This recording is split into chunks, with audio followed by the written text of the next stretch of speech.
from Cyberzoic, the new line that is coming out of the awesome studio that brought you the prehistoric, awesome dinosaurs. It's Creative Beast Studios themselves. David, how are we doing? Doing good, man. How you doing? Yeah, not bad at all, man. Very well, thank you very much. Very, very well, thank you. So yeah, we've got going on today because we're looking at a new IP that you're sort of releasing, the Cyberzoic series. They'd seen some of the concept art coming out for that and the Kickstarter stuff. It's looking awesome, man. I can't lie. So we thought we'd get you on and have a good chat about it. But for the people that don't know where you came from and stuff, it was all about the beast of the Mesozoic, which I'm a big fan of, and I've collected quite a few of those over the years. And those tend to go for the bit more of the realistic dinosaur look. How did all that come about? How did that series come about? I've been into dinosaurs for a long time, and it was a pitch that I ran by a few companies that I worked for, and there was always interest, but it never went all the way. So eventually, I just decided to give it a shot on my own. Never really intended to start a toy company or anything. I just wanted to see if the concept had any traction in the market, and apparently there's a fan base for scientifically accurate dinosaurs. Personally, I was never really into Jurassic Park too much. For me, it all started with like Dino Riders and things like that. Nice. And back then they were trying to be accurate, and I'm just kind of carrying that forward, I guess, into like more modern scientific findings, and basically turning animals into action figures. That's kind of my thing. So yeah, it's great always hearing, because you always hear people sort of saying like the Velociraptor series, because that was the one that I mainly followed, and a lot of people like, they look nothing like the Velociraptors. Like, did you even realize the Velociraptors don't look like what Jurassic Park portrayed? They're kind of, over the years we found out they've got feathers and they're a bit more bird-like, and I like the fact that you guys went all in on the kind of proper scientific style of the dinosaur, how it should have looked, which I think is so cool to see.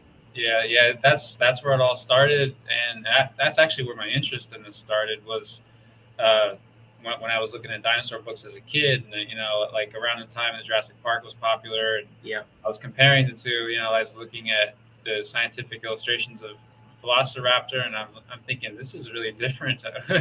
So I wonder what else is different from the movies. It turns out like a lot of it is different, and I just became more and more fascinated with prehistoric life and just how it connects to our modern day animals and all of it. So I always thought it would be cool to have a toy line based on natural history, and dinosaurs just seemed like the most logical place to start. So. Yeah.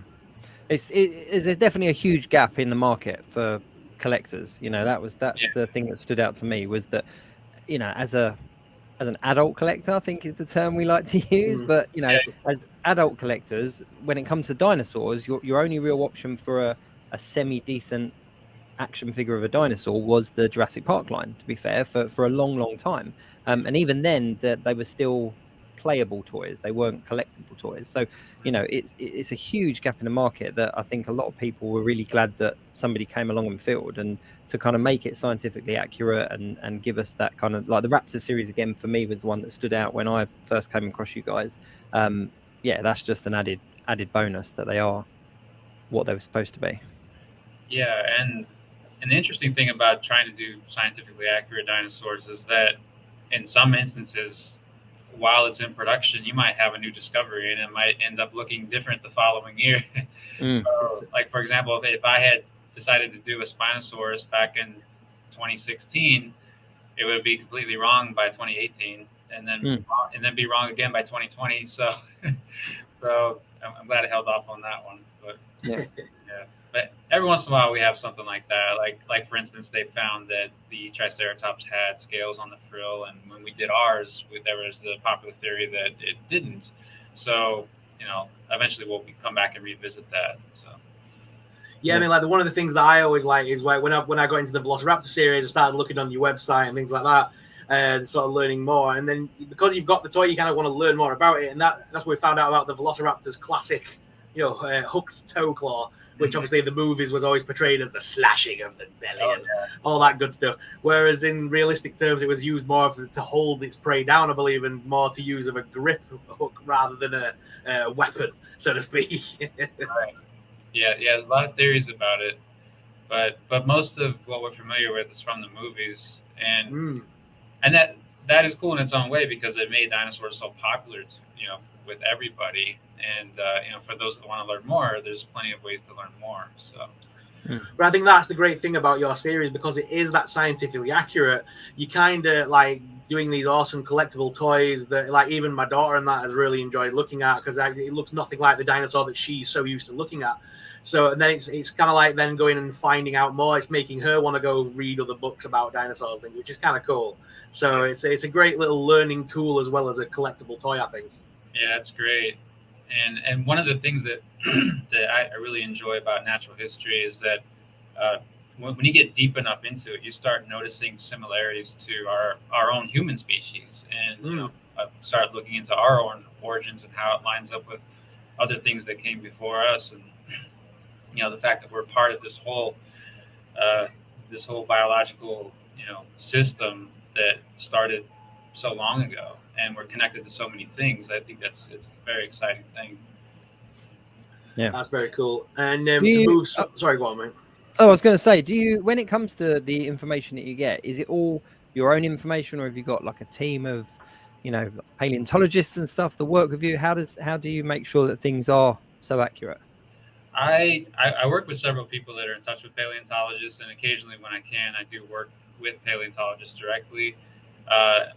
In addition to that, I've also found like reliable websites that or people on the web who have blogs or whatever.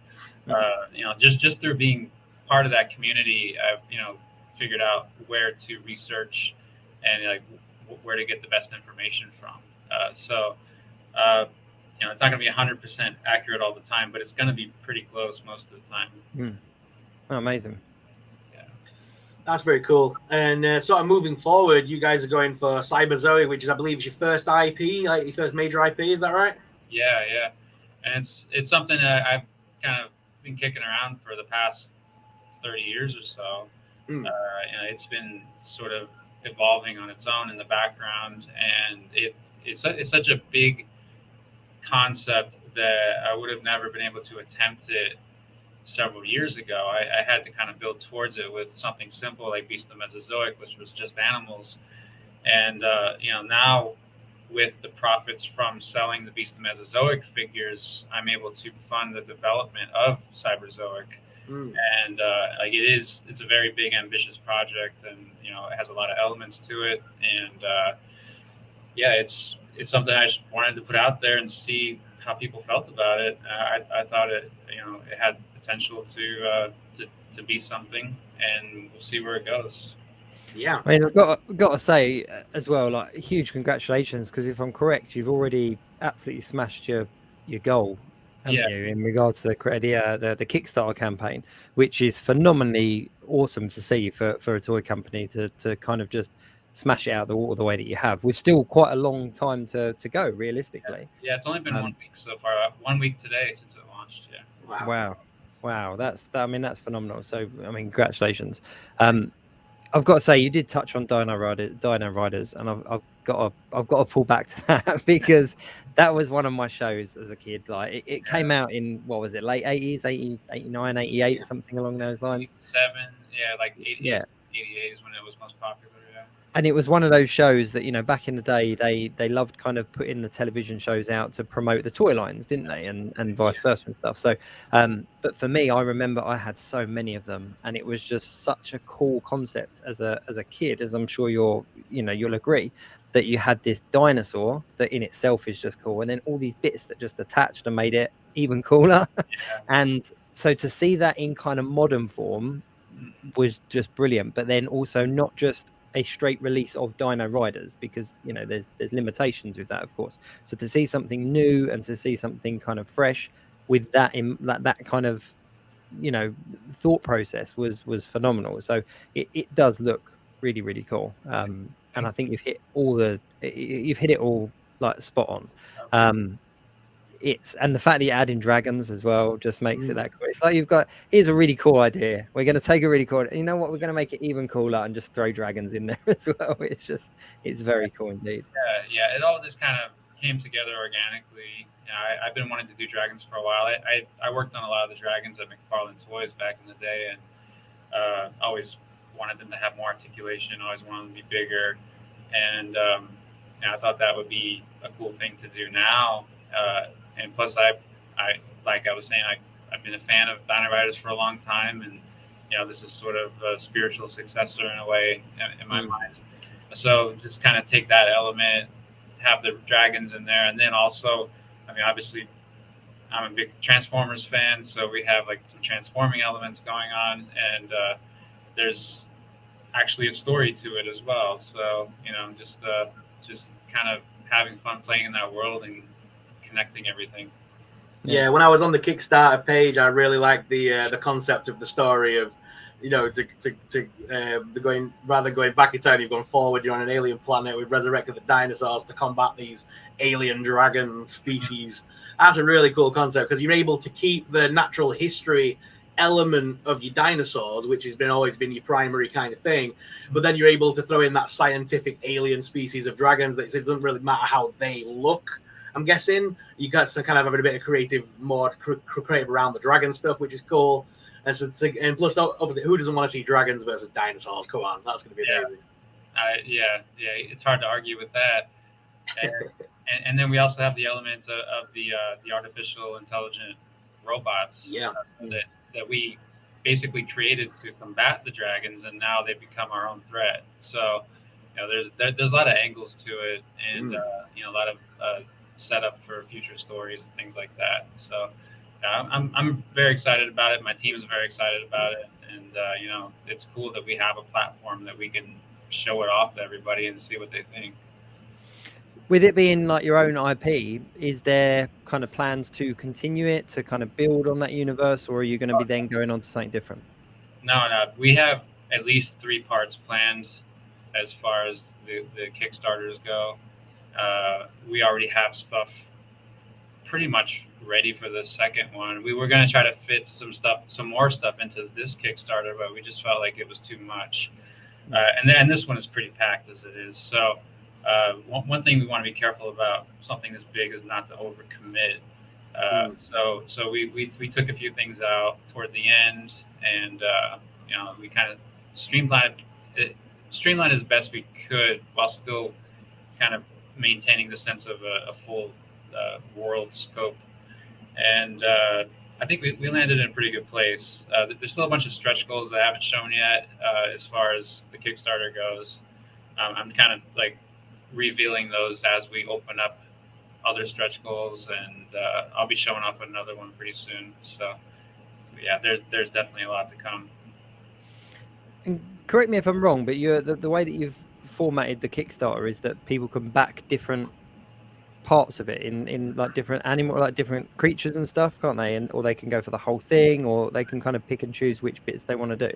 Yeah, and that has a lot to do with bringing back the audience that I've built Beast Them as a Zoic on. A lot of them are mostly into animals, and they aren't necessarily wanting to pay for armors and characters and things like that. If they just want an Allosaurus, they should just be able to buy an Allosaurus. It's not like back in the 80s and Dino Riders where everything was brand new and like you're all in for the whole set and you put everything together, and it's not quite as simple as that when you're an adult. It's like you're a bit more choosy at this point. So I respect that, and I want to give everybody a chance to pick and choose what they want. And that idea also lended to me developing armors that convert into alternate modes. Mm-hmm. So if you wanted to just buy an armor, it could stand alone on its own and be a vehicle or a robot animal or something. And if you buy the dinosaur with it, then you can convert it into the armor and have a full set. So there's a lot of ways you can display it. And that, I mean, credit where credit's due. That's such a detailed, intricate offering, to be able to go kind of, here's all the things, and they all do things independently, and it's just, it's an incredibly kind of like put in the the audience first, without a doubt, because just looking at the different tiers and stuff and that you had, and the different reward packages that you had, looking at it and sort of thinking, well, that you can have the creature, but you can also have the kind of vehicle and the robot, and it's just very, very awesome. I remember having that T-Rex as a kid, like that big one that on the had like roller balls or wheels or something on the feet, didn't it? And it was so clunky and heavy and stuff, but like the look of it. But as a kid, I just remember it being the coolest thing. Like it was and I was the only one of my friends that had the T-Rex, so I was like, I was like the king. But it's pretty iconic. Yeah, very cool. It's one of them lines as well. I've always kind of been on the lookout for it when I go places at conventions and stuff to see if it pops up and that. But we're kind of entering that era now where it's becoming very sought after, so it's quite difficult to pick up. yeah, and especially if you want to get one with all the parts. I mean, a few years back, I tracked down most of the Dino Riders collection, and started looking at all the prices, and if you just like bought the parts separately from the actual dinosaur, it costs a fortune. So you really have to get everything all in one go, or don't buy it. Really, they're worth a bit of money at this point. Yeah, no, definitely. Yeah, going through the Kickstarter stuff, I've been really drawn to the. I'm going to butcher the name here, I'm sure, but the Echilobeta Giganticus. Yes, yeah. That dinosaur just looks so awesome. Nice. Yeah, that's one of the I guess sort of a main antagonist, because of the armor. Converts into some sort of new animal species, and it's sort of the catalyst for the current storyline, where it gets discovered that the Fire Clan is working on developing this new technology that could potentially start a war. So it kind of kicks things off. So that's a very important entry in the story. It's really cool. How did you come up with the characters? Because obviously, like the humanoid characters, if you like, the good and evil side. I mean, that in itself is quite a task, coming up with relatable kind of antagonists and all the rest of it. Was there any kind of thought process behind that, or was it just something that bounced off of the back of the creatures? How did you kind of come up with that side of it? I had the characters first, because I've been designing my characters since high school, and actually Dragolina is from high school originally. Oh wow. Yeah, and then eventually, not long after that, I started working on Argentius, and in college, and I have a bunch of old artwork. I'm gonna try to find some time to put a few Kickstarter updates together about character profiles, just to go into the history of the designs and things like that. But yeah, I actually have more experience designing characters than I do designing the dinosaurs or the armors. So so that's something that's been with me for a long time. Wow. Because there's so many, I say so many, but in comparison to maybe kind of 5-10 years ago, there's so many companies like yours that are out there kind of creating this IP and Kickstarters and funding stuff, and a lot of it obviously does come to fruition, but I suppose it's difficult to kind of create something that's very different than what somebody else is trying to create, and also is instantly kind of recognizable and likable for the audience and for the customer, and that's one thing that I would definitely say about obviously your setups, is that all of it looks familiar, if that makes. I think that's the best word I can kind of come up with, that looking into it and reading it and stuff, I'm like, what, this is familiar to me, this makes sense, and you kind of want to know more about it. So yeah, again, hats off to that one. That's definitely a plus. yeah I want to take a lot of familiar elements and kind of mix them up in a way that we haven't quite seen before. It's kind of what I'm going for. So I mean, I have a lot of different influences from my 80s experience. So you see a lot of that in there, not just the Dino Riders, but like I said, the Transformers. There's even some elements of like He-Mans and Zoids in there too. That's it. I was gonna say John Carter as well. Definitely like a John Carter kind of influence vibe going on as well. Yeah, I mean, you could probably say that, but that'd be an accident, because I don't know much about that. I'm a big fan of Gladiator, though, the movie, and there's like a whole section that's kind of inspired by that. So you can see that with like the Colosseum side of it in the artwork and stuff like Yeah. that. That's very cool indeed. Yeah. Yeah, no, I like it. I like it a lot. It's very exciting. So when's the movie? That's the it looks like it needs a film. It looks like it needs a Hollywood blockbuster to go with it. That's what it is. This whole concept was designed to be, for multimedia. Really, I mean, we approached all of it not just as toys, but as like a world that we could have in a movie or a cartoon or a video game, or like just a full immersive world that could just keep going, really. So I'm not sure if we will do more with it. I would love to. I hope we can. But at the very least, we'll be doing the toys. So. Yeah. A VR experience where you can see the dinosaurs in full scale and walk around them. That'd be amazing. That would be, yeah. That sounds cool. But David, thank you very much for coming on, man. So where can people find out more about this new awesome IP? Go to cyberzoic.toys, and it will take you automatically to the Kickstarter and watch the video. It'll pretty much tell you everything in 2 minutes, and then check out all the offerings right below that. Cool. And we're going to leave a link in the description that goes direct to the Kickstarter as well. So please check out the description, guys, if you want to learn more about Cyberzoic. Mm-hmm.